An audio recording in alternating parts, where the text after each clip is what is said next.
발표 세 개를 들으니까 이제 뭔가 이제 지역과 대학이 만나는 교착점, 이 교집합도 생기고, 그리고 뭔가 저희가 할 얘기도 많이 생기는 것 같습니다. 네 번째 발표로 바로 넘어가도록 하겠습니다. 지방행정연구원의 최인수 박사님께서 대학 수업과 지역 공동체에 대한 협력형 모델 발표해 주시도록 하겠습니다.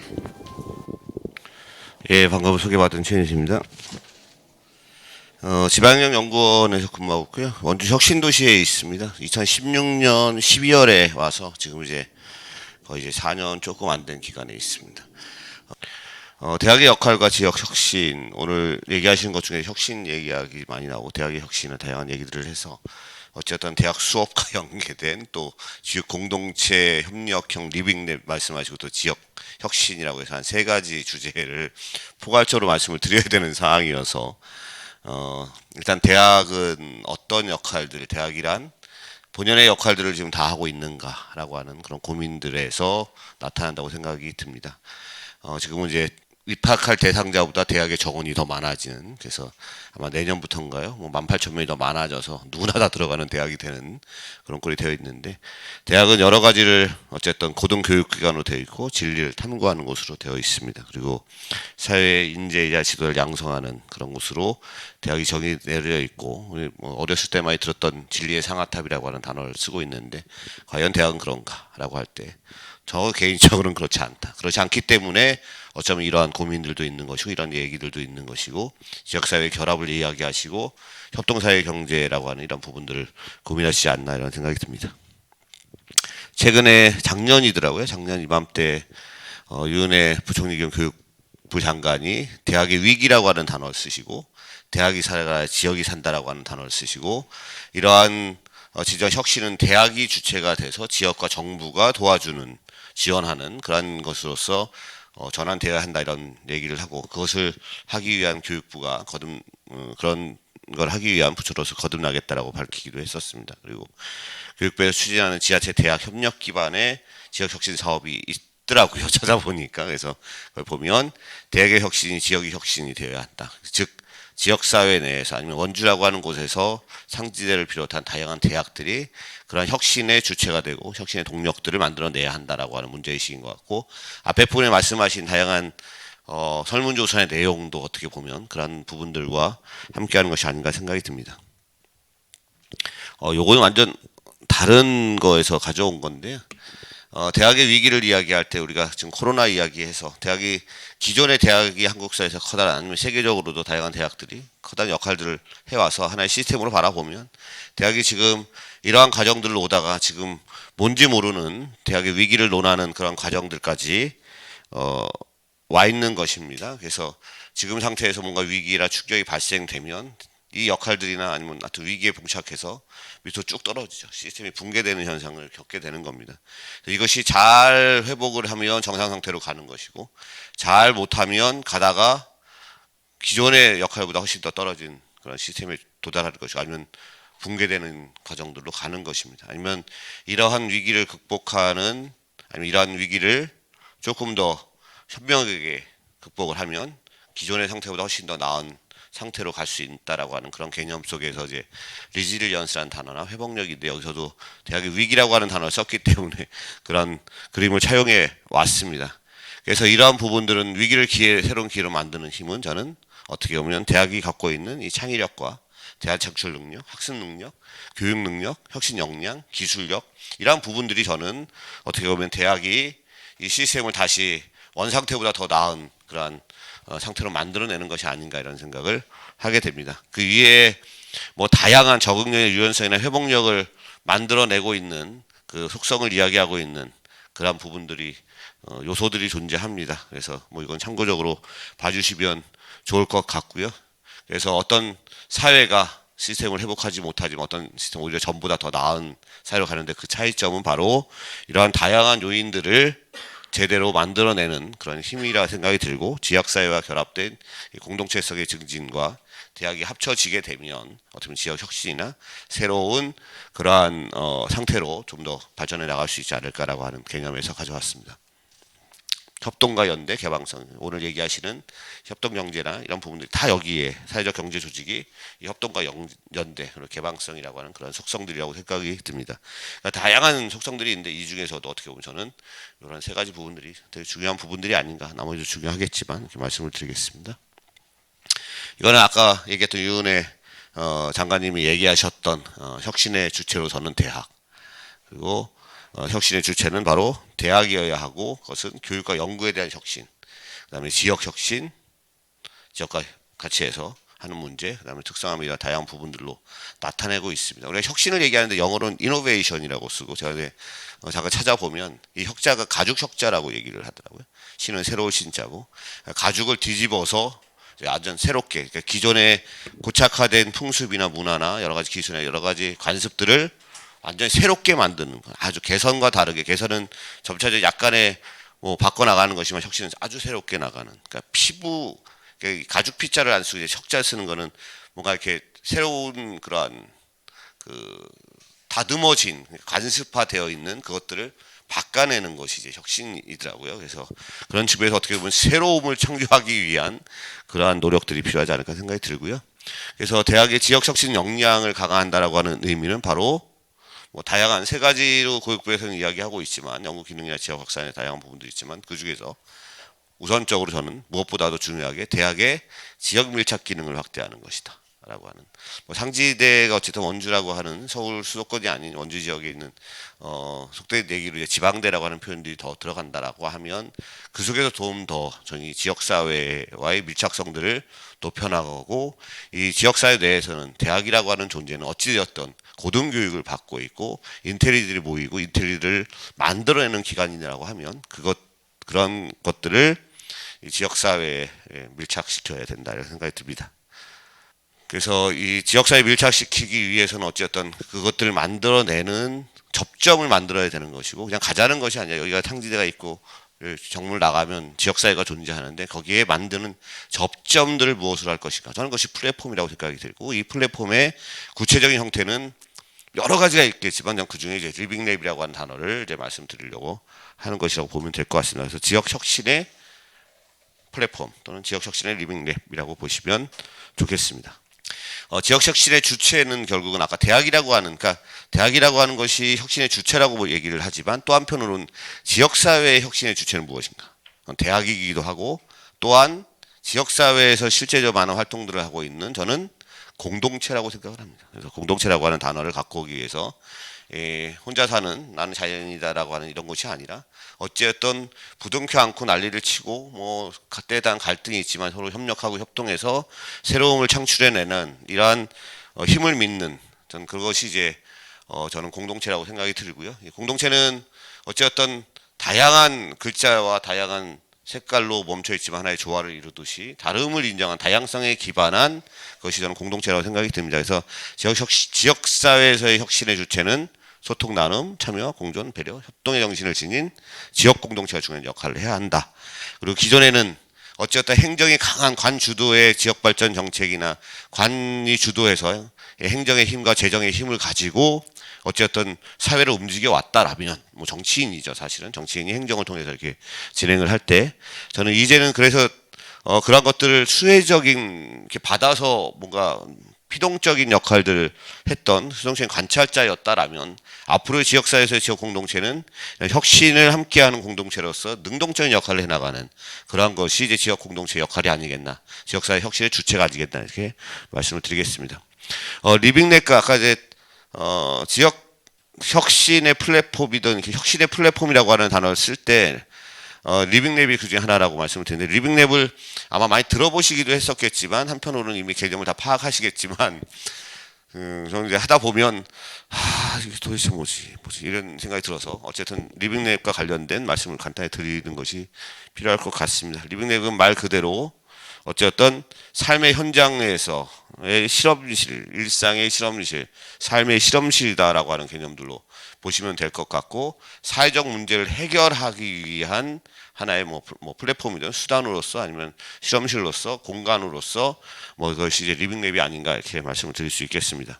사회 문제라고 하는 것은 결국 다양한 뭐 오일 뭐 석유가 들어오면 어떻게 돼서 뭐 다양한 뭐 환경 문제나 이런 문제들이 있는데 이 문제들을 결국은 현장에서 풀어야 한다라고 하는 그 현장성을 되게 중요시하는 것이 이제 리빙랩이 아닌가 생각이 듭니다. 그래서 과학기술 같은 대학은 어쨌든 기술이나 새로움을 창출하면서 뭔가 연구 기능들이 존재하기 때문에 과학기술을 사회적으로 적용하는 이 대학 교육에 있어서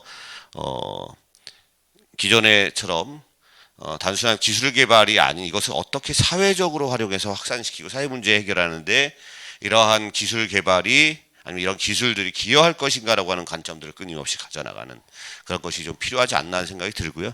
한국 사회가 저는 뭐 사실 대학에서 강의도 좀 해보고 뭐 했었지만 사실 현재 대학 교육을 되게 부정적으로 많이 보는 사람입니다. 그 이유는 그러니까 교수님들이 이런 현장의 문제들을 이런 관점들을 좀 해줬었으면 좋겠는데 뭐 대학의 평가라고 하는 것이 그렇고 또한 그 대학 교수들에게 요구하는 것이 어쨌든 논문 써라라고 하는 거기 때문에 그 논문 자체가 결국 현장성보다는 이론적으로 갈 수밖에 없는 부분이 있어서 그 논문 숫자 편수 채우는 것이 거의 대학 교육의 목표가 돼버리듯이 되어 있지 않나라는 생각이 들어서 저는 그런 문제들이 해결되지 않는 이상 당분간 이런 거는 사실 요원할 수 있다는 생각은 들지만 어찌되었던 그러니까 연구나 이론을 잘 파는 분들 계셔야 되고 이런 현장성을 파야 되는 분도 계셔야 되는데 이쪽에 대한 부분들은 평가에 들어가지 않으니까 이쪽에 치울 수밖에 없는 이 대학의 현실이라고 좀 생각도 합니다. 약간 벗어났는데요.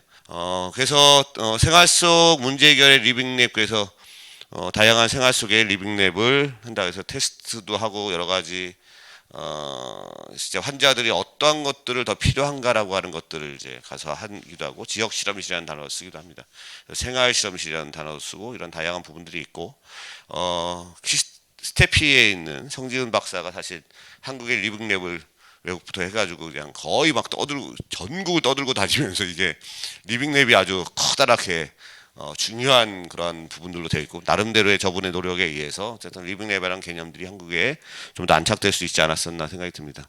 그래서 리빙랩이라고 하는 건 현장 기반 사회 문제를 해결함에 있어서 시민과 공동체들은 예를 들어 보시면 초창기에는 굉장히 기술 중심적이었다라고 하는 겁니다. 랩이라고 하는 단어가 실험이라고 하는 단어로 번역이 되기 때문에 이것이 되게 기술 중심적으로 표현이 되다가 이 기술이 적용보다는 어떻게 보면 다양한 사회 문제를 해결하는 소셜 리빙 랩의 형태로 움직여지고 있다는 얘기를 하고요.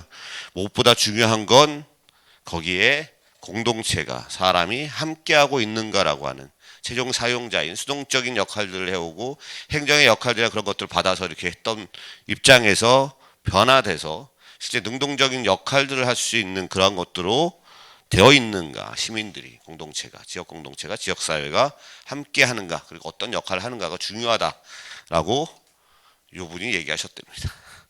제가 한 건 아니고요.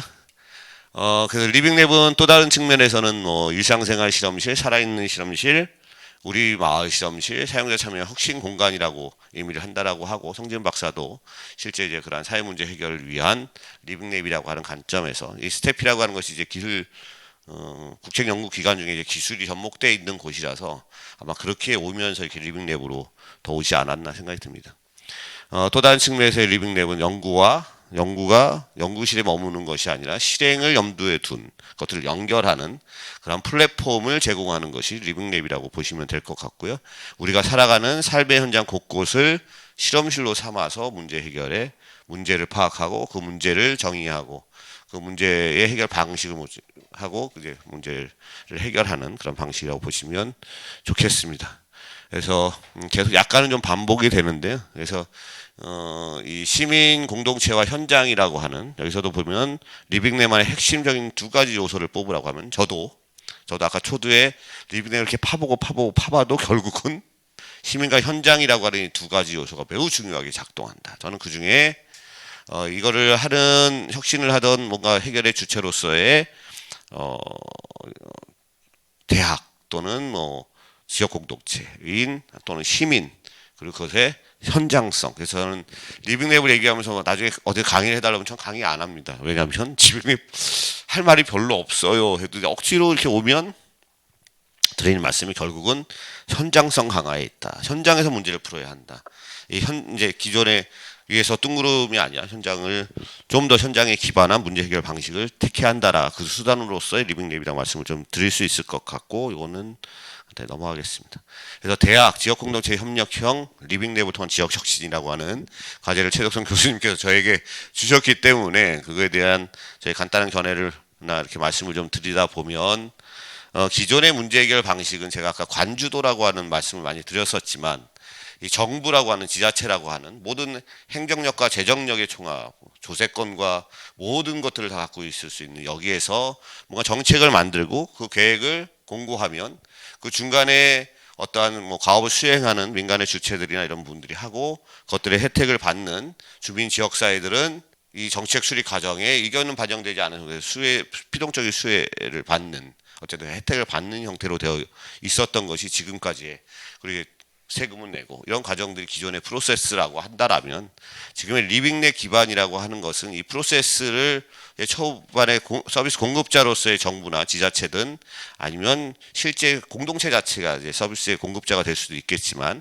그래서 이런 프로세스를 관리하는 이 과정 속에 계속적으로 참여하면서 실질적으로 여기에 있는 정책 수립이나 이 과정 속에 현장성을 강화시켜 나갈 수 있는 부분들이고 여기에 민간이나 개발자 역시도 끊임없이 이 서비스 공급자와 이 서비스 수혜자라고 하는 아니면 여기에 지역 공동체와 관계들을 계속적으로 갖는 이 관계들이 중요하다 이렇게 말씀을 좀 드릴 수 있겠습니다. 그래서 요거는 전 사회혁신 수석이었던 하석장 수석 어쨌든 골목길에 주차난과 쓰레기난이라고 하는 문제를 해결하기 위해서 현장에 가서 둘러보면서 여러 가지 이제 현장에서 문제를 풀었다라고 하는 예시라고 보시면 될 것 같습니다. 그래서 플랫폼과 리빙랩 대전에서 했던 리빙랩 프로젝트인데 리빙랩 가운데 놓고 다양한 것들과의 연결점들을 갖는 것 그런 의미가 저는 리빙랩이라고 생각이 들고 우리가 플랫폼이라고 하는 걸 얘기를 들으면 기차가 와서 사람들이 타고 내리고 만나고 막 다양한 플랫폼들이 막 존재하면서 거기서 뭔가 연결되는 것이 이제 플랫폼이잖아요. 마찬가지로 이제 한국사에서 과학기술의 플랫폼은 이런 과정을 통해서 다양한 것들이 연결고리로서 하는 것처럼 리빙랩도 이런 플랫폼과 같은 역할들을 하고 있다. 이런 의미에서 가져온 그림입니다. 다시 리빙랩이 뭐죠라고 얘기를 한다라면 마음껏 비비고 삼킬 수 있는 것이 리빙랩이다라고 얘기를 하고 그동안 끝단에 있던 현장과 수요자, 사용자를 R&D 앞으로 맨 앞에 부분에 서비스 공급자라고 하는 이쪽 부분의 설계 부분들로 갖고 오는 것이 리빙랩이 핵심이다라고 하는 아까 새로운 이제 이 프로세스라고 하는 그런 부분들로 이해하시면 좋겠습니다. 여기서도 이제 현장과 그동안 우리가 R&D 대학의 연구나 이런 부분들이 폐쇄적으로 외부기관들이 중심에서 폐쇄적으로 이런 현장과 괴리가 발생했던 이런 부분들이 실질적으로 다양한 실제 현장에 적응 한참 연구를 다 해놨는데 현장에 가면 정말 쓸모없는 이런 식으로 이제 평가받는 그런 원인이 아니었나 생각이 들고요. 그래서 이러한 시민과 현장의 관계들에서 연구 혁신이 필요한 것이고 첨단 기술이 현장에 들어가지 못해서 함께하지 못했던 붕 떠 있는 경우가 많았는데 이것들을 현장 활동과 함께 지역사회에서 리빙랩이라고 하는 수단 또는 정의나 그러한 공간들 이런 플랫폼적인 성격을 갖고 있는 것과 함께 그러한 리빙랩을 통해서 문제 해결의 방식들을 가져왔으면 좋겠습니다. 그래서 대학 교육은 기존에 상당히 이론적 중심적인 강의 중심이었다라면 이런 부분들 현장에 가서 하나의 문제들을 정의하고 해결의 모티브를 가져나가는 것 그런 것들이 필요하지 않나 생각이 듭니다. 그래서 마지막인데요. 기차를 타고 지역 공동체가 기차를 타고 어디 와서 하나의 플랫폼에 와서 현장 기반의 대학 수업 또는 현장 기반의 대학 교육을 통해서 하나의 사회 문제를 해결하고 거기서 하나의 역할들을 제대로 해내는 그러한 리빙랩이라고 하는 플랫폼 속에서 새로운 지역의 혁신을 통한 새로움과 지역사회 발전을 가져오는 것이 아닌가 생각이 듭니다. 여기 원래 다른 거였던 것 같은데 감사합니다라고 되어 있는데 조금 먼 시각을 좀 바라보면서 조금 여유를 가지고 다시 한번 이 대학 교육이나 지역사회에서의 대학의 역할이나 이런 부분들 함께 고민했으면 좋겠습니다. 예, 이상으로 마치겠습니다. 고맙습니다. 네, 감사합니다. 잘 들었습니다. 네, 리빙랩이 또 저렇게 설명을 들으니까 그냥 진짜 살아서 움직이는 것처럼 들리고요. 그리고 저희가 뭔가 이 혁신이라고 하는 것이 전방위적으로 일어나고 있다, 이런 느낌도 전 참 많이 받았습니다. 이제 마지막 발표인데요. 조금 시간이 지체돼 있어도 그래도 충분히 시간을 드리도록 하겠습니다. 김주원 한국생활자치연구원 본부장님께서 강원도의 사회적 경제 허브로서의 협동사회경제연구원의 기능 활성화 방안에 대해서 발표해 주시겠습니다. 네, 발표 자료 내용은 뭐 그렇게 많이 준비하지는 않았습니다. 그런데 제가 드릴 말씀은 좀 많네요. 그래서 우선 앞에 내용들을 쭉 들어보면서 보니까 상지대학교가 사회협력대학으로서 가기 위해서는 이 연구원의 역할이 이제 굉장히 중요할 것 같다는 생각이 우선 들었고, 상지대학이 사회협력대학으로 가는데 아주 귀중한 포인트가 한 두 가지 정도가 있었는데, 그 특성화 대학 사업이 이제 정착이 좀 제대로 안 됐었던 부분이 좀 아쉽고, 뭐 95억씩 국비를 확보해 갖고 이제 그걸 반납하는 상황이 생겼었고, 또 이 협동사회 연구원도 잘 그게 시민사회와 좀 연결이 돼서 잘 되다가 또 이게 뭐 폐원되다시피 이렇게 돼서 사실은 사회협력대학으로서 상지대는 이미 그 전에 가고 있었는데, 이런 두 가지 사건이 이제 그게 연결이 안 되면서 상당히 아쉬운 상황에 지금 처해 있는 것 같습니다.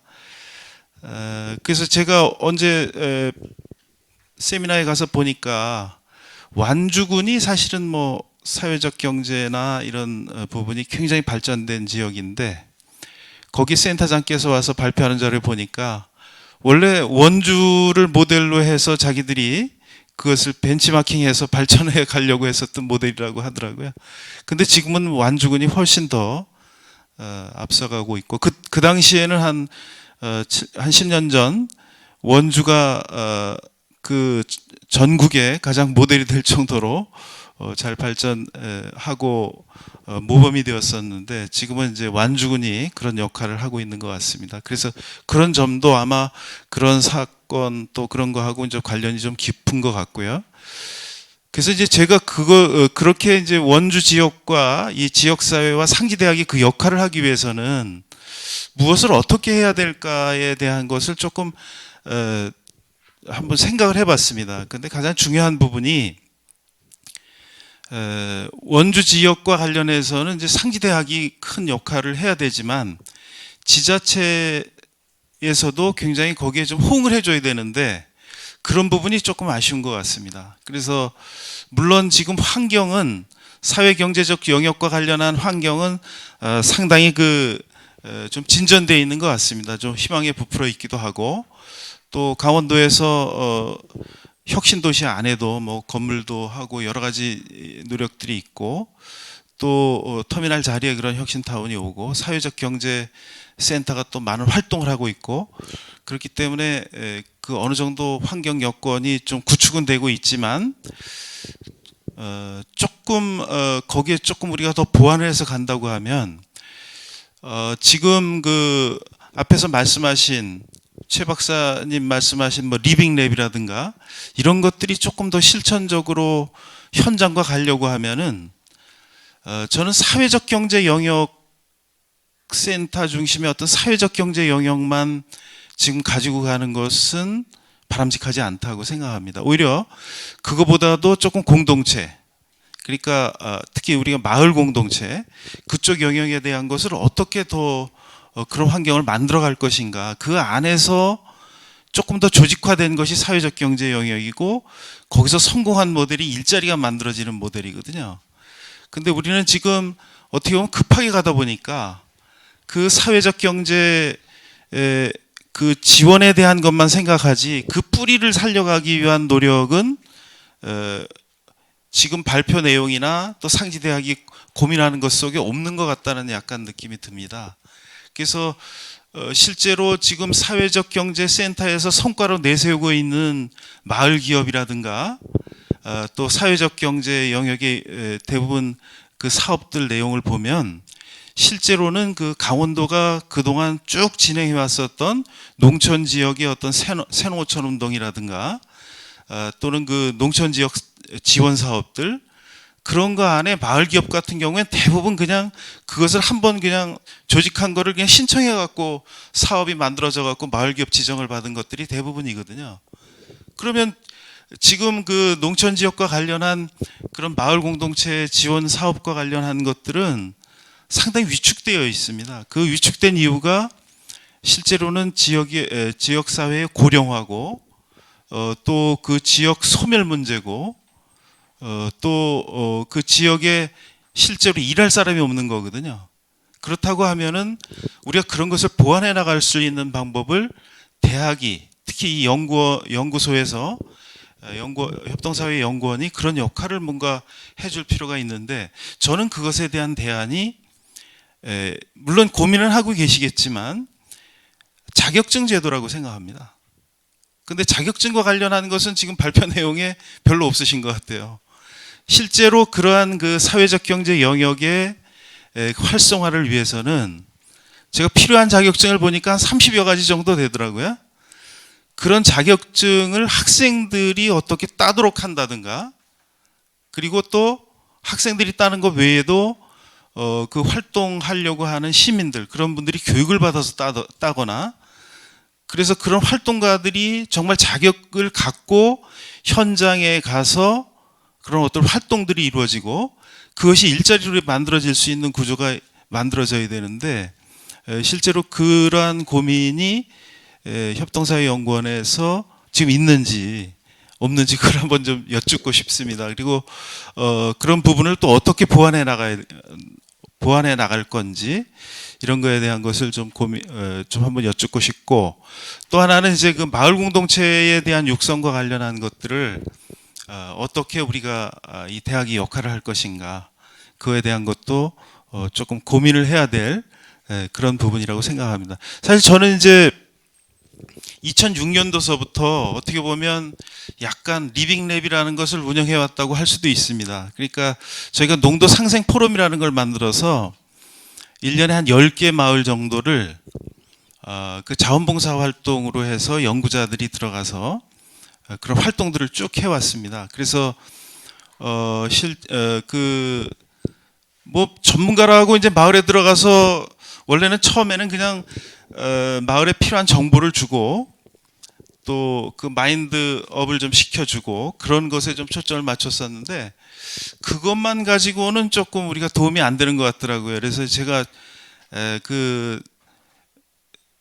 조금 마을에 대한 설문조사, 자원조사 이런 것을 해서 그것을 분석을 해갖고 가서 이제 발표하는 형태로 그것을 했는데 거기에 이제 그 마을에서 좀 깜짝 놀라고 그러는 부분은 어떤 건가 하면 거기 삶의 질 부분이 있습니다. WHO가 발표한 18가지 간편 지표라는 게 있는데 그걸 가지고 다른 마을하고 비교해서 하니까 이 지역은 뭐 이 마을은 좀 갈등도가 높다든가 또는 쾌적도가 낮다든가 뭐 보건 그런 서비스가 좀 낮다든가 뭐 높다든가 이런 것이 이제 수치로 나오니까 그거에 대한 것을 해석해 주니까 굉장히 그쪽에서 깜짝 놀라는 경우가 많습니다. 이 마을은 갈등도가 좀 높은 것 같습니다. 다른 지역에 비해서. 그러면 자기 마을은 갈등이 없다고 그러거든요. 갈등이 있는 마을이 아니다 우리는. 그래서 부인을 하는데 나중에 이제 그 교육이나 그런 게 끝난 다음에 토론할 때 보면 그 마을에는 심각한 갈등이 있었던 마을입니다. 대부분 뭐 골프장에 들어온다든가 뭐 돌을 놓는다든가 뭐 그러면서 갈등이 생겨서 그것을 해결 못하고 계속 이렇게 가는 경우가 있는 마을인 경우가 많았습니다. 그래서 아무튼 이제 그런 형태로 뭔가 그걸 가지고 그런 문제를 풀어서 그 마을 계획을 수립하고 그 문제를 풀기 위해서 어떤 공모 사업을 신청하거나 그런 정보를 주고 그런 것을 이제 계속 해왔는데 저희가 한 150개 마을 정도를 했습니다. 15년, 16년간. 근데 그 중에서 다 성공한 것은 아니고 제가 보기엔 한 10% 정도는 성공을 했고 10% 정도, 한 20% 정도는 유지가 되고 있습니다. 근데 10% 정도 성공한 곳의 성공 요인을 보면 결국은 리더의 역할이 굉장히 중요했다고 봅니다. 리더가 아이디어를 내고 그 열정을 가지고 주민들 결합해서 이렇게 가서 성공한 경우가 많았고, 그 다음에 이제 아주 빠르게 그 마을 사업을 추진하는 데는 처음에는 반짝하다가 나중에 실패하는 경우가 많았습니다. 그러니까 그런 마을들은 대부분 이제 돈만 보고 그 신청한 경우가 많았고, 그 돈 지원되는 기간이 끝나면 그냥 사업이 이렇게 위축되는 그런 경우가 많았는데, 재미있는 것은 그 10년 이상 그런 마을 사업이 우여곡절 끝에 계속 지속되는 마을들은 나중에 조사를 해보니까 삶의 질 만족도가 굉장히 높더라는 겁니다. 그러니까 초창기 한 2, 3년 한 마을에 비해서는 한 10년 이상 한 마을이 행복도가 한 3배 정도는 높은 것 같더라고요. 이건 뭔 얘기인가 하면 결국은 국가가 해야 되는 일, 또 자치단체가 해야 되는 일은 그 지역의 생활 공동체가 유지돼서 잘 갈 수 있는 방법을 찾는 것에 초점이 두어져야 된다는 거죠. 그래서 그런 지원을 하기 위한 생태계를 만들어야 된다. 근데 물론 아주 그 유명한 마을 중에 저희가 가서 한 두세 번 정도 포럼을 하기도 했었는데, 그 인제에 가면 용대리 백담 마을이 있습니다. 그 백담 마을은 250만 원 정도 일자리가 한 40개 정도. 물론 이제 그 전에 버스를 운영해서 운영이 됐지만 그 뒤에도 사회적 경제 영역이 상당히 늘어나면서 지금은 한 50개 정도, 250만 원 이상이 한 50명 정도 가까이 된다고 그럽니다. 근데 그렇게 활성화되면서 나타난 변화가 뭔가 하면 인구가 늘어나고 있다는 거죠. 그러니까 그 산골 마을에, 물론 이제 거기가 백담 마을로서 뭐 관광지이고 그런 여러 가지 조건도 있지만, 우리가 당시 처음 만났을 때는 한 400명 정도 되던 마을이 지금 한 700명 가까이 인구가 늘어나고 있고, 근데 그 안에는 그런데 갈등도가 굉장히 높습니다. 주민들 간의 이해관계가 상충되는 것들이 상당히 많더라고요. 그 원인을 보니까 결국은 일자리가 있는 그 집은 불만이 없어요. 그 일자리가 내가 250만 원짜리 일자리가 있는 경우는, 근데 그게 없는 경우는 불만이 많은 거죠. 나한테 돌아오는 혜택이 뭐냐, 니네 그렇게 사업하면서. 그래서 결국은 이게 뭔 얘기인가 하면 그 생활 공동체라는 것과 경제 공동체라는 것은 조화를 이룰 수 있어야 된다는 거죠. 이 사회적 경제 영역에 일자리가 많이 늘어난다고 하더라도 그 불만도와 그런 것들은 생활 공동체로서는 그 불만도가 높아질 수 있기 때문이죠. 그래서 결국은 그런 것들이 처음부터 잘 교육이 돼서 그 마을 안에 그런 생활 공동체의 그 토대 속에서 경제 공동체가 거기서 자리를 잡을 수 있는 구조, 그런 것들을 만드는 것이 굉장히 중요한 포인트라는 거죠. 근데 우리가 사회적 경제 영역에 대한 것만 계속 그것을 밀고 그 부분에 대한 것만 갖고 나갈 때, 그 갖고 나가는 것은 굉장히 위험한 부분이 있다는 거죠. 그래서 그 어떻게 하면 그 뿌리가 되는 생활 공동체에 대한 것을 이 대학이 좀 더 연구하고 해서 그런 리빙랩을 정말 거기에 좀 많이 만들고, 그것이 그 포인트가 그 학생들, 저는 이제 대학의 학생들이 일할 수 있는 구조가 만들어져야 되는데, 그건 결국 자격증 있는 사람이 그 안에 들어가서 일할 수 있도록 그런 구조를 만드는 거에 있다고 생각하거든요. 그래서 결국은 대학이, 우리 상지대학이 해야 될 부분은 그런 자격증 제도, 학생들이 어떻게 하든지, 또 시민이 자격증을 따서 그 현장에 가서 그 자기의 그 전문성을 현장에 접목할 수 있느냐, 그게 굉장히 중요한 포인트일 것으로 그렇게 생각이 됩니다. 그래서 상지대학이 교육을 그 공영형 사립대로서 사회협력대와 관련된 것은 굉장히 구조를 굉장히 잘 잡고 있다고 생각합니다. 그래서 아까 앞에서 설명한 이런 구조들이 잘 만들어져 있고, 또 공영형 사학으로서 사회적 협력대학으로 가고, 또 이런 연구 지원도 만들어지고 정책 지원이 이루어져야 되는데, 사실 연구 지원에 대한 것은 대학이, 제가 말씀드렸듯이 대학에서 좀 중점적으로 하고, 특히 이 전문교육과 뭐 이 연구 특화를 해서 하는 것은 이 교수님들이나 연구원들을 위한 게 아니라 여기에서 학생들이 정말 잘 길러질 수 있는 방법을 찾는 것은 학생들에게 자격증을 주고 그 현장에서 그런 일자리가 만들어질 수 있는 구조를 연구하고 그러는 것에 포인트가 두어지는 게 굉장히 중요한 중요한 부분이라고 생각이 되고 그렇게 될 때 성과가 나고 결국은 싱크탱크로서의 역할이 이루어질 수 있다는 거죠. 그다음에 정책 지원과 관련해서는 도와의 협력, 특히 상지대학 입장에서 보면은 도와의 협력도가 굉장히 낮습니다 지금. 그래서 그 도와의 협력도를 어떻게 높여갈 것인가, 그거에 대한 것도 상당히 고민해야 될 부분이고, 근데 도에서는 지금 원주를 중심으로 사회적 경제를 지원하고 그렇게 하기 위한 적극적인 그 대안들을 지금 갖고 있고, 또 그런 성과를 내기 위한 노력을 하고 있는 거죠.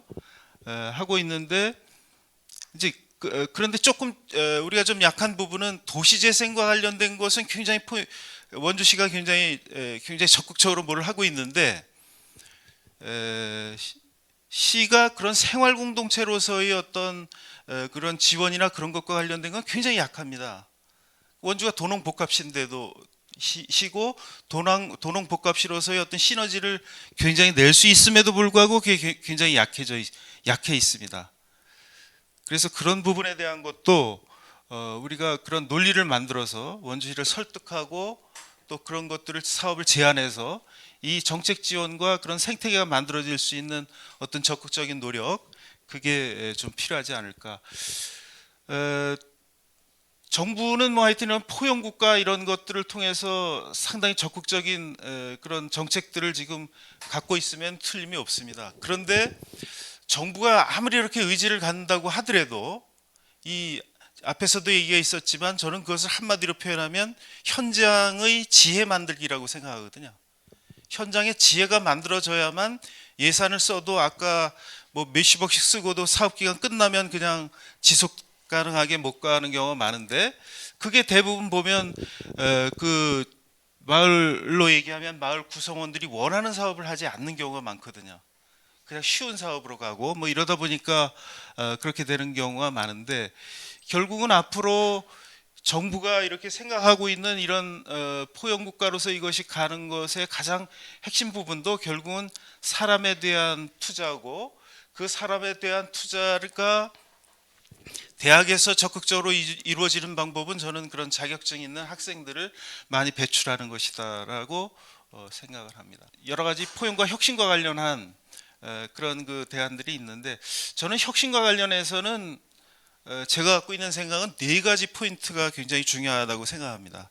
첫 번째는 특히 사회적 경제 영역과 관련해서는 그 고객이 누군가를 잘 생각해야 된다는 거죠. 고객 관점에 대한 이해도가 굉장히 높아져야 된다. 실제로 이 사회적 기업과 관련한 또는 그 생활 공동체와 관련한 그런 제가 그 설문 같은 것을 한번 해본 적이 있었는데, 거기에서 보면은 자기 상품과 서비스에 대한 고객이 누군지 몰라요. 모르고 그냥 그거 마케팅 조사라면 그런 것도 없이 그냥 상품 만들어 놓으면 팔릴 거다라는 생각을 갖고 그냥 하는 경우가 많습니다. 근데 그리고 또 심지어는 내가 갖고 있는 상품에 대한 것을 누구한테 팔려는 타켓 목표가 없다 보니까 이걸 혁신하려고도 생각을 못 해요. 혁신하려고도.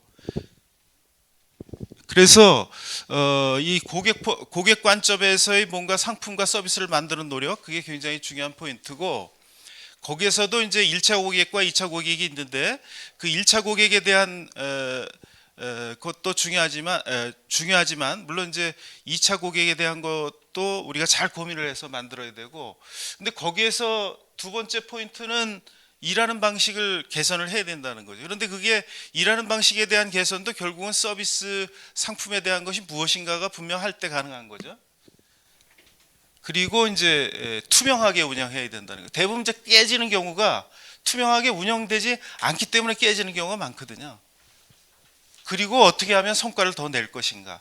그 4가지 포인트가 혁신의 포인트인데, 그 혁신과 관련한 것도 우리가 조금 더 전략적으로 현장과 연결해서 생각하는 노력, 그런 것들이 같이 이루어져야 된다고 생각합니다.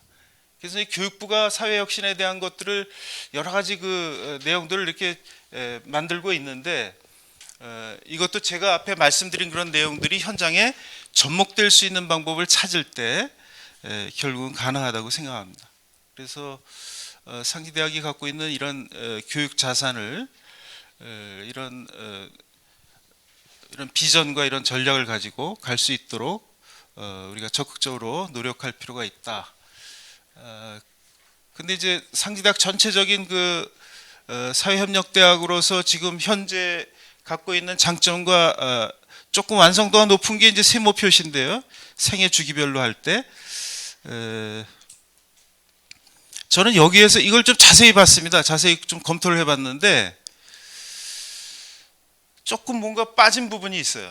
이 부분에 이게 이제 대학에서 그 전략 방향으로 제시하고 있는 건데, 그건 앞에 제가 말씀드린 내용입니다. 마을 공동체나 그런 것과 관련한 어떤 그런 부분, 풀뿌리 민주주의라고 할까, 그런 부분이 조금 빠져 있는 것 같다는 느낌이 들었습니다. 이 전략 안에서. 그래서 그런 부분을 좀 보완을 해야 되고, 그래서 이런 사회 서비스 영역에 대한 것도 활성화하고, 이 교육조선을 활용하기 위한 이 기업 사회공헌 연계 뭐 이런 것들도 굉장히 중요한 부분일 것 같습니다. 아무튼 광역 사회 경제적 혁신 타운이 만들어지면 이런 것들이 잘 이제 뭐가 진행이 될 것 같은데, 그것이 되기 위해서는 우리 협동사회연구원에서 조금 더 전략적인 방향을 좀 보완해야 될 부분까지 포함해서 가는 것이 필요하다는 말씀을 여기 좀 정리를 해봤습니다. 시간을 제가 20분만 써야 돼서 여기까지만 하겠습니다. 네, 감사합니다.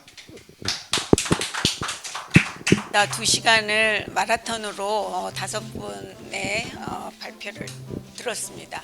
이제 오늘 3분의 지정 토론자를 모셨는데요. 그럼 먼저 저희 상지대학교 출신이기도 한 오셔서 말씀 듣도록 하겠습니다. 네, 안녕하세요. 저 낭만사 운영하고 있는 박승환이라고 합니다.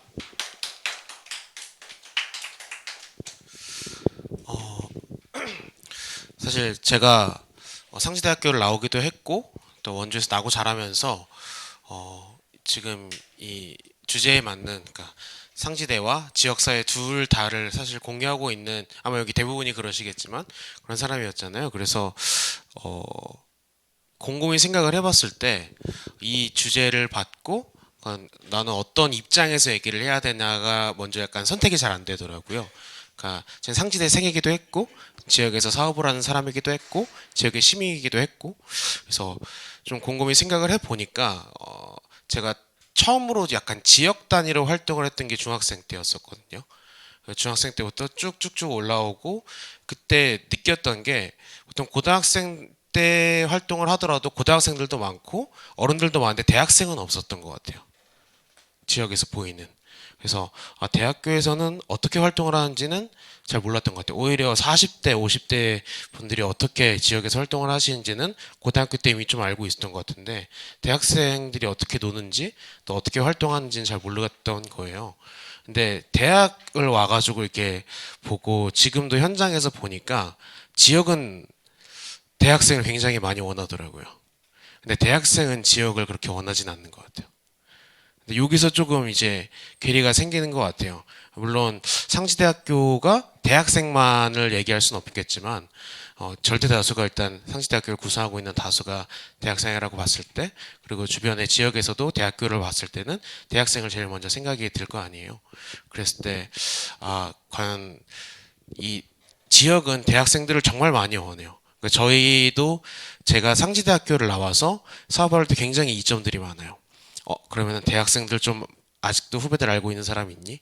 그러면은 이제 뭐 인력으로도 쓸 때도 있고, 아니면 저희 뭐 문화예술계통이니까 관객적으로 홍보에 유용할 때도 있고, 그래서 굉장히 유용한 게 많은데, 사실 제 후배들이나 대학생들은 지역에 원하는 게 별로 없는 거죠. 그래서 이 대학연구소가 그 대학생들이 원하는 지역을 만드는 게 더 우선적이지 않을까라는 생각이 좀 들었어요. 그래서 제가 여기다가 쓴 거는 제가 현장에서 느꼈을 때 내가 상지대 학생이었었고 졸업을 했는데 내가 지금은 이제 지역이라는 입장을 갖고 있고 내가 언제 상지대에게 뭘 바랬지, 뭐가 좋았지라고 하면은 학연이에요. 그러니까 학연이었던 거죠. 그러면은 이 학연을 훨씬 더 약간 매력적으로 느끼게 해줄 수 있는 방법 이런 것들이 조금 더 되게 현실적이고 직접적이지 않을까라는 생각이 들었는데 뭐 원주를 막 상지대 왕국으로 만들자 이런 개념은 아니고 제가 요즘에 활동하고 있는 커뮤니티 중에 하나가 소상공인 협회가 있거든요. 청년 소상공인 협회를 활동하고 있는데 이게 제가 처음에 들어갔을 때 한 30몇 명 이제 매장 가입돼 있을 텐데 지금 어제부로 101 매장이 가입이 됐어요. 근데 100명쯤 되니까 원주의 모든 골목에 한 매장 정도는 들어가게 되더라고요. 근데 그게 힘이 생기더라고요. 근데 그 상지대학교의 인프라는 그거보다는 훨씬 더 클 거라고 생각이 들어요. 근데 그렇게 되면은 상지대 우리 상지 동문 이게 아니라 그 동문들을 기반으로 한 인프라가 원주 전역에 영향을 끼칠 수 있지 않을까. 약간 막연한 그런 생각으로 그 연구소를 좀 상지대학교를 기점으로 한 커뮤니티를 만드는 게 굉장히 힘이 되지 않을까라는 생각이 들었고 현장에서 일을 하는 사람으로서도 저희는 문화예술의 그 지역 단위의 자급자족을 약간 소셜 미션으로 하고 있어요. 지역 문화 생태계 발전이라고 표현을 하고 있는데 자급자족인 거죠. 그러니까 대부분 지역 문화를 자급자족하는 도시가 거의 없어요. 제가 알기로도 서울 정도밖에 심지어 부산, 대구도 그렇게 하지 못하고 있다고 하더라고요. 근데 지역에서 문화예술이 흥하는 데는 그럼 서울 아니면 관광지밖에 없는 거예요. 근데 관광지도 지금처럼 코로나가 터지거나 아니면은 뭔가 좀 일이 생기면은 굉장히 많이 휘청휘청 거리겠죠. 결국에서 일상적으로 우리 지역에서 저는 콘텐츠를 우리 지역민이 소비를 하고 나아가서 그 다음에 타 지역과 뭐 타국민들에게 판매가 된다면 좋겠지만 기본적으로 저는 그래서 제 최종적인 목표는 문화예술의 자급자족이거든요. 저희 낭만사의 목표는. 근데 그런 개념으로 봤을 때도 원주 전역에 좀 영향을 줄 수 있는 커뮤니티가 있다면 이라는 생각을 항상 꿈꿔왔고 이전에 어디 이런 데를 가도 이런 걸 꿈꾼다고 얘기를 했지만 현실적으로 너무 힘든 거예요. 누구 한 개인이나 한 개인 기업이 하기엔 좀 힘들고 또 그렇다고 이거를 원주시청에서 뭔가 밀었을 때는 좀 딱딱할 것 같은 분위기가 있고 그래서 이 상지대 인프라를 기반으로 한 이런 커뮤니티를 나중에 좀 제대로 된 걸 완성할 수 있다면 전 연령층을 커버할 수 있는 그래서 그런 것들을 조금 해주시면은 더 좋지 않을까. 그리고 그것들이 지금 여기 있는 상지대 학생들에게도 지역을 매력적으로 느끼게 할 수 있지 않을까라는 생각이 들더라고요. 저는 뭐 원래 원주에서 나고 자랐기도 했지만 사실 우리 상지대학교 동문들이 대부분 타 지역으로 떠나게 되잖아요. 대부분이 타 지역에서 왔고 그런데 남아있는 친구들을 보면은 대학교 때 그런 어떤 인프라나 커뮤니티를 지역에서 만들어 놓은 친구들은 남게 되더라고요. 근데 그러한 좀 기반들을 연구소에서 매력적으로 조금 만들어 놓으신다면은 이 지역과 대학교 측의 양측이 굉장히 좀 좋고 발전적이지 않을까라는 생각을 좀 했었습니다. 네, 이상입니다. 어떤 지역사회 어떤 연구소가 필요한지를 시민사회 입장에서 좀 얘기를 좀 해달라는 말씀을 듣고 제가 이제 과거에 시민운동을 했었다는 것 때문에 이 자리에 나와서 간단하게 좀 말씀을 드리고자 합니다. 그리고 요새 이제 저도 개인적으로 연구소에 대한 고민을 좀 하고 있었습니다. 그래서 말씀을 드리는데 먼저는 제가 이번에 이걸 준비하면서 자료를 찾아보다 보니까 최지영 이남섭이라는 분이 시민행동지수로 본 강원 지역 시민사회단체 역량 비교 연구 춘천시와 원주시를 중심으로 해서 그게 2016년도 그 연구 자료를 보고 좀 깜짝 놀랐습니다. 그래서 여기서 이분들이 연구했던 것이 시민사회단체의 시민행동지수를 통해서 강원 지역 시민사회단체의 역량 지형도를 실증적으로 측정 비교하고 연구한 결과인데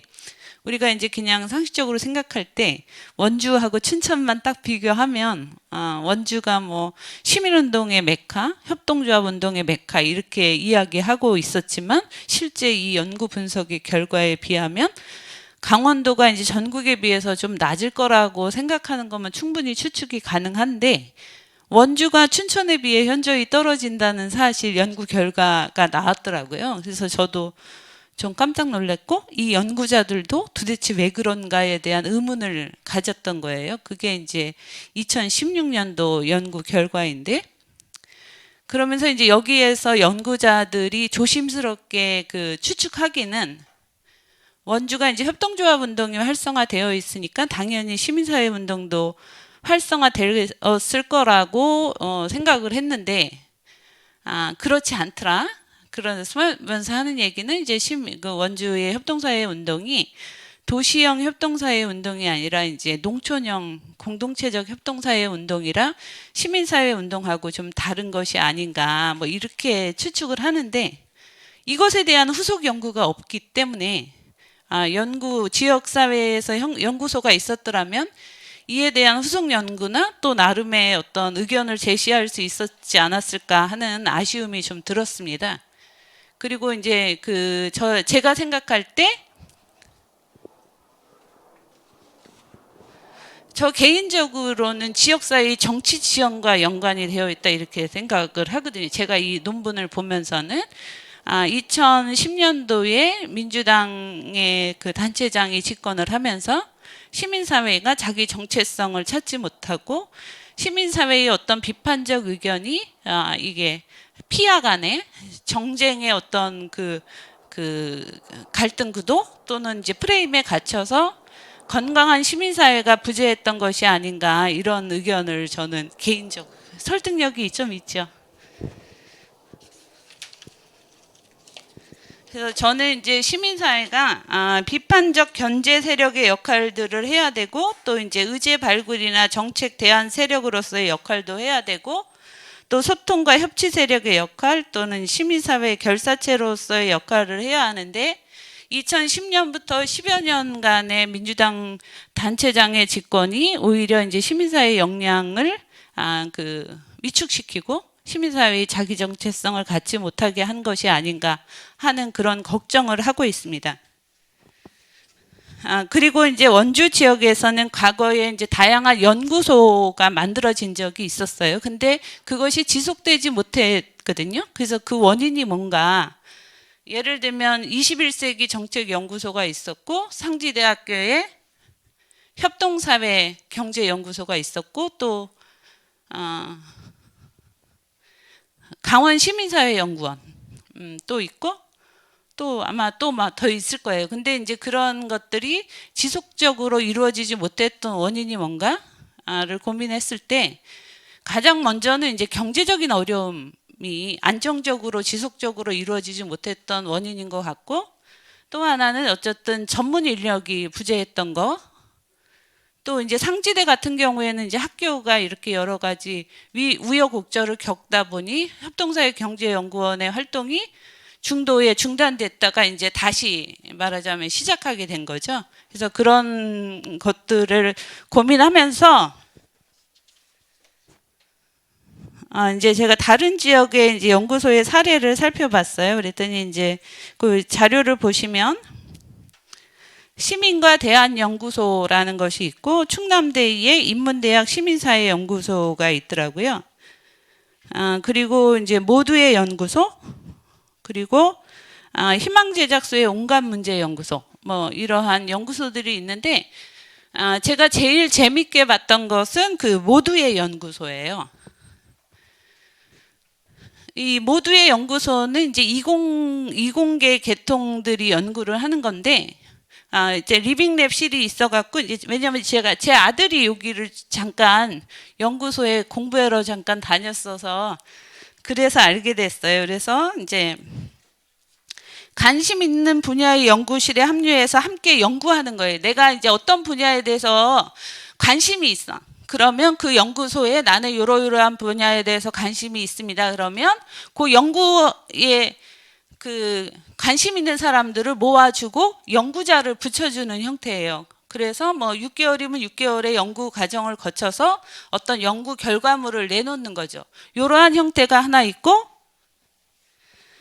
그 다음에 이제 주 1회로 오프라인 모임에서 이제 연구 내용을 서로 공유하는 뭐 이런 형태가 있더라고요. 그래서 저는 이게 되게 재미있게 느꼈거든요. 그래서 만약에 우리 이제 협동사회, 지역사회 안에서 궁극적으로는 어떻게 주민 역량을 강화하고 주민을 세력화할 것인가가 저는 이제 중요한 화두라고 보고, 주민 역량이 강화될 때 지역사회가 좀 건강하게 지속 가능하지 않을까 봅니다. 그래서 대학 연구소가 시민사회의 역량 강화를 위해서 어떤 뭐랄까 이제 뭐 변혁의 주체의 역할, 그런 주체를 키워내는 것에 어떤 지역 현안에 대한 과학적이고 객관적이고 전문적인 분석과 대안 제시가 필요하다. 그런 역량들을 키워내는 것이 필요하다고 보고, 그러니까 지금 예를 들면 시민사회 단체가 이제 당면한 일들을 하느라고 급급해서 실제 어떤 그 객관적이고 과학적인 연구 결과를 내놓는다는 것은 거의 불가능하거든요. 그리고 지역사회 전체 문제에 대해서 고민하고 연구하는 그룹도 부재하고, 그래서 이 협동사회경제연구원이 일정 정도 그런 역할들을 해내준다면 시민사회가 좀 더 지속 가능하고 이제 어쨌든 지역사회의 비전을 고민하고 활동하는 그런 어떤 세력으로 자리매김하지 않을까 싶습니다. 운영 형태에 있어서도 좀 모두의 연구소 같은 형태를 한번 고민해 보면 재밌지 않을까. 그거 하고 이제 시민사회가 연구원을 자체적으로 갖기보다는 대학이 그런 역할을 해주면 이게 이제 재정적인 어려움 때문에 단기로 그치는 것이 아니라 좀 더 지속 가능하지 않을까, 그런 점도 말씀을 드리겠습니다. 네, 이상입니다. 사회적 경제 관련해서 고민을 좀 말씀드리는 게 좋을 것 같아서 두 가지 짧게 말씀드리겠습니다. 일단은 원주가 현재 사회적 경제 상황이 어떻든 외부에서 많은 팀들이 오고 있습니다. 제가 이제 기록을 보면 2009년부터 올해는 코로나 때문에 지금 10팀이 왔고, 지난해 99팀이 왔고, 지지난해 136팀이 왔습니다. 약 100팀 이상의 전국의 사회적 경제 조직들이 오고 있는데, 그 팀들의 80~90%를 제가 만납니다. 예, 수년간 만나봤습니다. 대화를 해보면 원주가 부족한 것도 있고 나은 것도 있는데, 원주의 나은 점은 역사성과 철학, 그리고 뭔가 자립성입니다. 예. 원주가 갖고 있는 이런 특징이자 장점들을 살릴 수 있기 위해서 대학의 연구소들이 또 대학에 있는 인프라들이 역할을 해주셔야 된다는 생각을 늘 하고 있었고요. 하나는 저희가 이제 교육위원회를 운영하면서 교육 프로그램을 계속 이제 돌리고 있습니다. 그 과정 안에서 전문가 풀에 대한 부재를 많이 느끼고 있고, 앞서서 보셨던 설문이나 이런 것들도 사실 전문가들이 결합하지 않으셨으면 불가능했던 겁니다. 그리고 지금 저희 원주가, 그리고 이제 한국 사회가 협동운동에 대해서 받아들인 게 캐나다 안티고니시 쪽에서 받아들인 걸로 알고 있어요. 그러니까 안티고니시 사례에 대해서 저는 되게 중요하게 보고 있는데, 안티고니시가 지역의 세이비어 대학이라는 곳에서 싱크탱크 역할을 하면서 협동조합을 활성화시켰다가 2차 세계대전이 끝나면서 그 외부 지원과 그 사회 환경이 변화되면서 싱크탱크 역할을 지역 협동조합들한테 넘깁니다. 그냥. 그래서 지역 협동조합들이 협의회를 만들어서, 교육 협의회를 만들어서 계속 이어가요. 싱크탱크 역할을 합니다. 그런데 결과적으로는 그 현장 조직들이기 때문에 역할의 한계를 가질 수밖에 없었죠. 그러면서 소멸했다라는 평가들을 접했었거든요. 그래서 원주에서도, 원주가 이제 협동조합, 앞서서 말씀드린 것처럼 사회적 경제, 역사, 철학, 그 자립성 이런 것들을 가지고 있는 장점이 분명히 있는데, 이런 것들이 싱크탱크의 역할을 할 수 있는 그룹들과 매칭이 돼야 된다고 생각하거든요. 그러면 다시 시너지가 날 수 있다라는 고민이 들어서 상지대가 그런 역할을 해주셨으면 하는 바람입니다. 예, 감사합니다. 네, 결국 원점으로 돌아와서 저희가 오늘 이것을 주최하기도 했지만, 이제 저희가 해야 할 책임, 이런 것에 대한 답변을 드려야 할 시간이 된 것 같습니다. 마지막으로 오늘 이 귀한 세미나를 마련해 주신 우리 최덕천 원장님의 폐사를 들으면서 이 자리를 마감할까 합니다. 이게 제 나름대로 의미를 정리를 해보면 그렇습니다. 첫 번째 그 했던 서비스 러닝이나 PBL과 같은 그런 그 혁신적인 수업 이런 것들은 이제 수업을 하는 교실에서 현장으로 이렇게 나가는 그런 소셜 리빙 랩으로 확산이 돼서 지역사회에서 뭔가 결실을 맺는 그런 쪽으로 가자라는 내용이었습니다. 두 번째는 이승현 국장님께서 이제 그 사회적 경제 조직의 내부에서 교육 수요 조사 결과를 발표를 하셨는데요. 저도 2016년과 19년에 이 조사할 때 이렇게 같이 참여를 했습니다만 그때 여기서 가장 큰 이제 의미는 많은 그 교육 수요가 있고 교육에 대한 전문적인 교육 수요가 있는데 그거를 지금 대학이 해줘야 되겠다라는 그런 그 의미입니다. 그래서 대학이 앞으로 이 지역사회에 특히 사회적 경제 분야에 전문가를 위한 그런 전문 교육을 고민을 하고 연구를 하고 있습니다. 협동조합의 연구원의 역할이 아닌가 이렇게 생각을 합니다. 그다음에 우영균 교수님께서 이제 그 우리 대학이 그 대학의 우리 시민사회뿐만 아니라 사회적 경제 조직들의 그 교육 수요, 연구 수요를 조사를 했는데 역시 여기서도 대학이 그동안에 그 전문적인 교육이나 그다음에 전문적인 연구를 특히 사회적 경제 분야에 대한 연구가 많이 부족하기 때문에 이 지역사회에서 대학에 대한 그 요구도가 굉장히 낮다.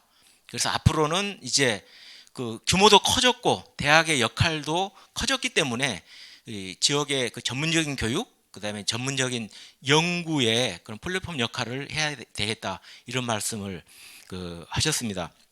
그다음에 이제 그 현장의 전문가 박사님 두 분이 발제를 하셨습니다. 최은수 박사님께서는 이제 리빙랩을 중심으로 해서 그 말씀을 하셨습니다. 그러니까 리빙랩은 한마디로 말하면 그 현장의 문제를 현장에서 연구하고 해결한다. 특히 지역 공동체가 그 지방자치단체나 지역의 대학과 협력해서 그런 것을 잘 해줘야 되겠다.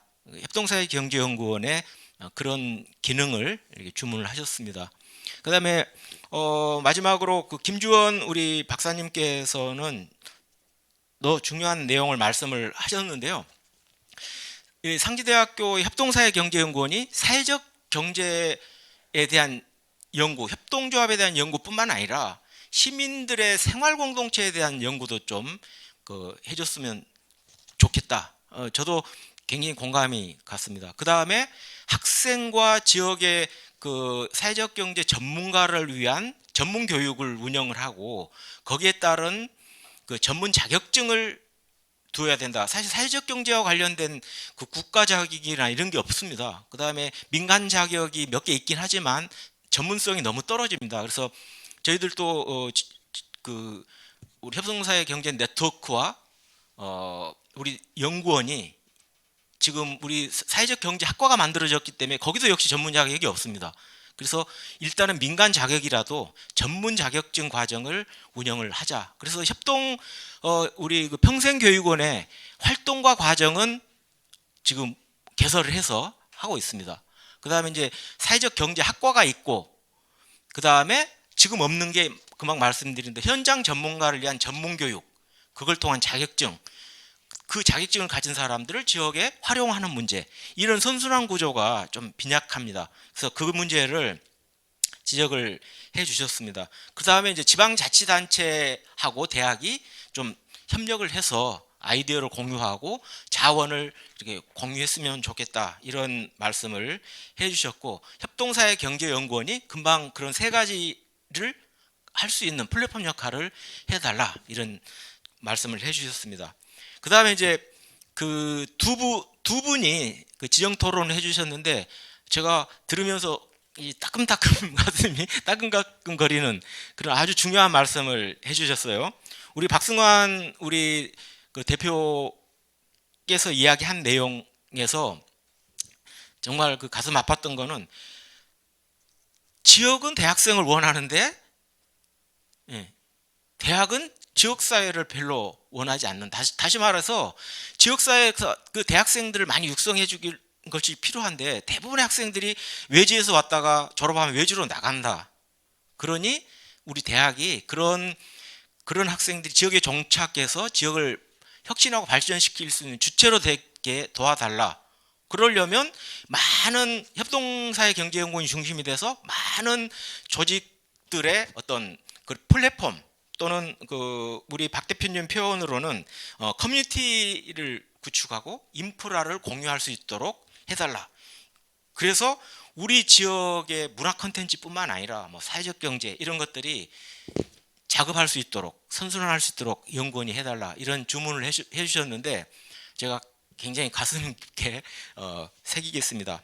예, 영종순 여성민우회 대표님도 하셨고 시의원도 하셨기 때문에 조금 정치적인 분야를 이야기해 주셨죠. 협동사회 운동은 뭐 전국적으로도 굉장히 유명한데 시민사회 운동은 굉장히 좀 상대적으로 취약했다. 저도 원주에 와서 그게 굉장히 의아했었습니다. 사실 2005년에 와서 저도 원주에 오기 전에는 밖에 시민사회 운동을 했기 때문에 원주는 협동사회 운동이 너무 그 활발해서 그런가라는 생각을 했는데 그런 연구 결과를 보고 그게 아마 그 어떤 정치 구도하고 연계가 있겠다라는 이제 영 의원님 주장에 상당히 공감이 갔습니다. 그래서 협동사회경제연구원은 아까 우리 그 박성환 대표님도 그러셨고 용중선 의원님도 그 말씀을 하셨 것처럼 이 대학이 이런 사회적 경제, 협동조합 운동, 그 다음에 사회적 기업, 사회적 경제 기업 조직들에 대한 연구 이런 것도 필요하지만 시민사회에 대한 연구 이런 것을 좀 같이 해줬으면 좋겠다. 그거를 대학 혼자만 하는 것이 아니라 시민사회와 이런 그 협동조합 조직들이 함께 이렇게 협동 플랫폼을 운영했으면 좋겠다라는 주장에 대해서 굉장히 저도 공감을 하고 저희 연구원도 그런 방향으로 앞으로 계획을 추진을 하고 있습니다. 그래서 같이 여기 오신 그 이제 지방자치단체에 또 계셨고 그 다음에 이제 국책연구소에도 계시고 그 다음에 지방자치단체 연구소에도 계셨고 그 다음에 시민사회 활동 우리 학생이었던 분 그다음에 현장에서 네트워크 활동을 하고 있는 그 현장 전문가 이런 분들의 이야기를 이렇게 다 들어서 오늘 그 정리를 해보았습니다. 그래서 정리한 내용을 앞으로 협동사회경제연구원의 그 정책 연구에 반영을 하겠습니다. 그래서 다음 정기 세미나 때는 이제 오늘 나왔던 내용들을 토대로 해서 좀 더 구체적이고 그 실질적인 그런 내용들을 가지고 올해 2차 정기 세미나를 준비해 보도록 하겠습니다. 오늘 그 코로나 상황 때문에 그 대중적인 그런 세미나를 하지 못해서 미루다가 오늘 어렵게 이렇게 해 주셨는데요. 오늘 발제와 토론에 참여해 주신 그 선생님들 정말 감사드립니다. 그다음에 우리 교양대학에서 우리 혁신적인 교육 연구를 담당해 주셨던 우리 교수님들도 더 대단히 감사합니다. 자, 오늘 세미나를 이걸로 마치겠습니다. 또 뵙겠습니다. 네.